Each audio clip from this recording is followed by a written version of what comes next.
It is the annual Antelope Valley Fair Destruction Derby 2017, and this event, unlike many years past, before we've had just one derby and all-out carnage. This year we have 5 different events, and now we're getting ready for the first ever compact destruction derby. We got 8 cars ready to do battle here tonight on this football-sized field track. Well, Tommy, are you ready for the first ever compact derby here at the Antelope Valley Fair? And here we go. Green is out, and we're going to go full track against each other.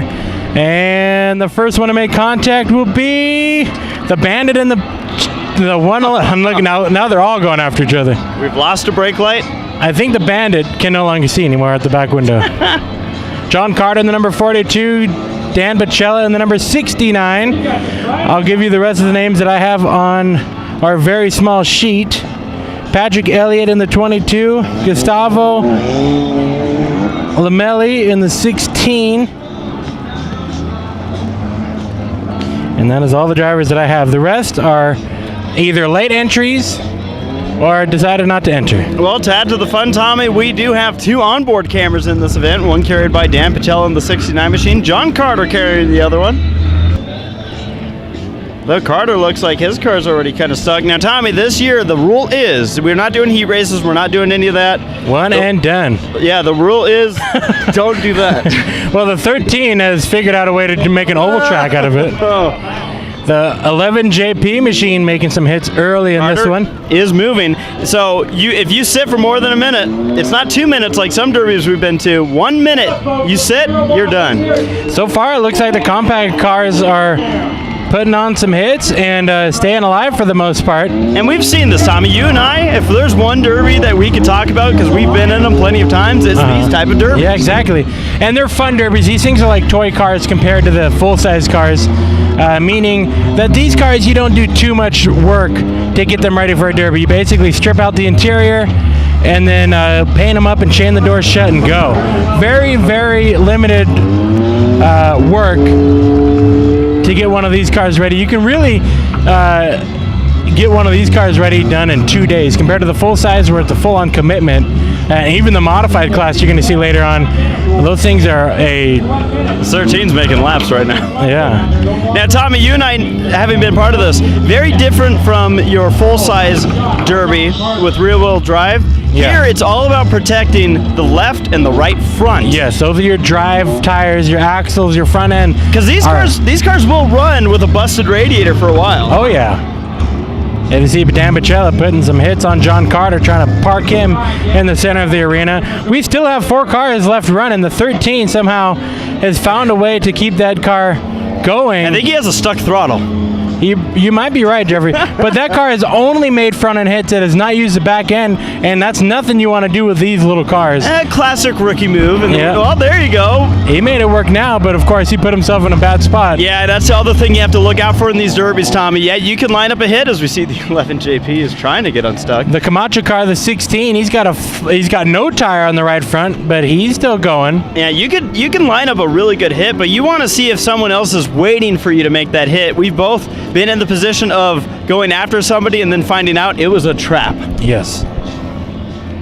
Well, it looks like we're down to 3 in this one. The 11 JP stuck up on the berm. Looks like we got 3 cars moving. So Bacella in the 69, the 11X, and the 16 machine. 16's coming in for Bacella. Nope, he fakes him out.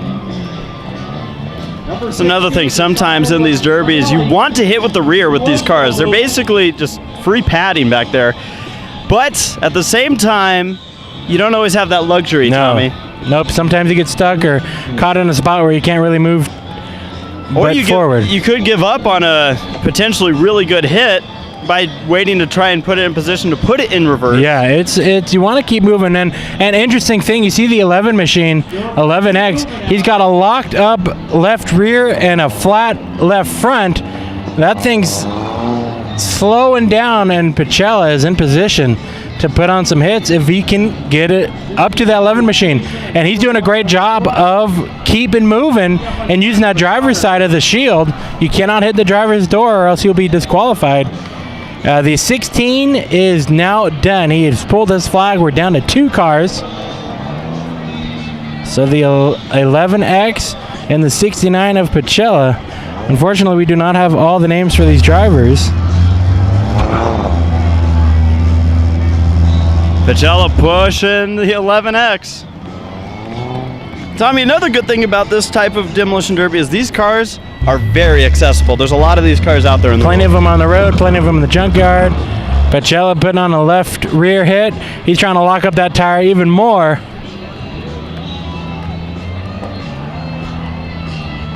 And yeah, Jeffrey, the best part about these cars too is they are easily accessible in the junkyards, meaning let's say one of these cars fall out early, right?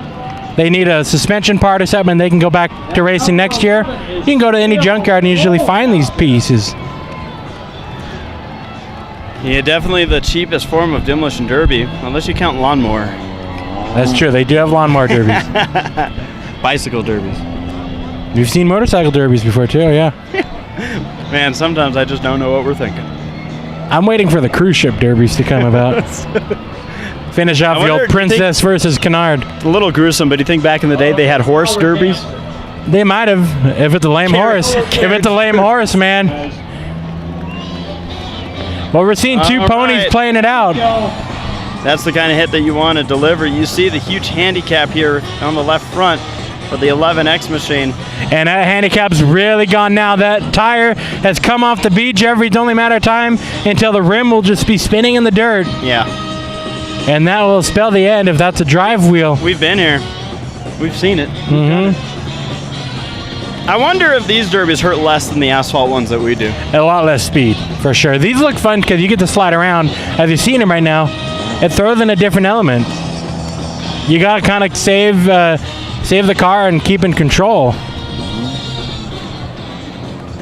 Pacella trying to get moving. Last hit right across number 69. Yeah, the 69 not moving up. There he goes. No, he's still moving.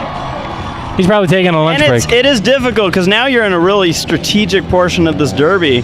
It's all about when it's one-on-one, it's a lot harder to line up those shots that we saw earlier where drivers were getting some really big hits on each Yeah. other. Because now you're focused on the one car that's moving. And you don't want to let them go too far away from you because if your car somehow dies or you are trying to plan on something and get stuck, he could have the run for you. But it looks like Pacella's over it. He's over it. He's going to make a front end hit, it looks like. Not only is the Yep. everything messed up. He's like, you know what? Screw this. Yep. I'm done playing nice. And that might have been it. That car looks like it's stuck. He's going to park him on the moat. There you go.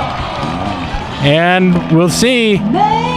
Is the 11X machine done? Stuck up on the berm? Ain't have a winner.